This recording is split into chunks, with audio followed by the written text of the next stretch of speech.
Seventh-day Adventist Church. Now, what does Rome have to say about that? This was the inconsistency of the Protestant practice, which the Protestant profession they gave to the Catholic Church a long sought and anxiously desired ground upon which to condemn Protestantism. As only a selfishly ambitious rebellion against church authority. If you accept the Sunday, you accept my authority. And this is today the position of the respective parties in this controversy, and upon which he condemns the course of popular Protestantism as being indefensible, self-contradictory, suicidal. What will these Protestants, what will this Protestantism do? Rome writing. Well, Protestants say, how can I see the teachings of this apostate church? Well, you do. You accept our Sabbath. There you are.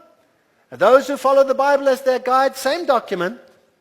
The Israelites and the Seventh-day Adventists have the exclusive weight of evidence on their side, whilst the biblical Protestants has not a word of remonstrance.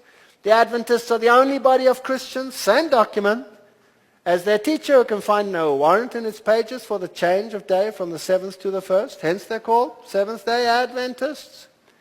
And in the question box, 1942, they said the Seventh-day Adventist, Rome speaking, is the only consistent Protestant. So there's going to be a clash. Now, the Adventists are the only body of Christians that have the Bible as their teacher who find no warrant for this change. That's why they're called Seventh-day Adventists. And they write further, no Protestant living today has ever obeyed the command, preferring to follow the apostate church. Let the Bible decide whether Saturday or Sunday be the day enjoined. One of the two parties must be wrong. Then they proceed to give a Bible study which would put Seventh-day Adventists to shame, proving that the Sabbath of the seventh day is the Sabbath of the Lord, and that they changed it.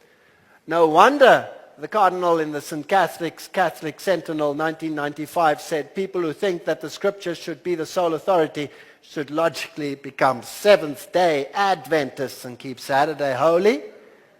And why the editor of Mary Online, December 2003, said, the challenge issued by Rome over 100 years ago in that article remains. Either the Catholic Church is right or the Seventh-day Adventists are right. There can be no other choice. How many groups? Two. The whole world in unity with one group, and another group which they have defined here by their own mouth as the Seventh-day Adventists. There are only two worldwide Christian denominations. The one is Rome, the other one is the Seventh-day Adventists. And the Bible tells us, and the dragon was enraged with the woman and went to make what?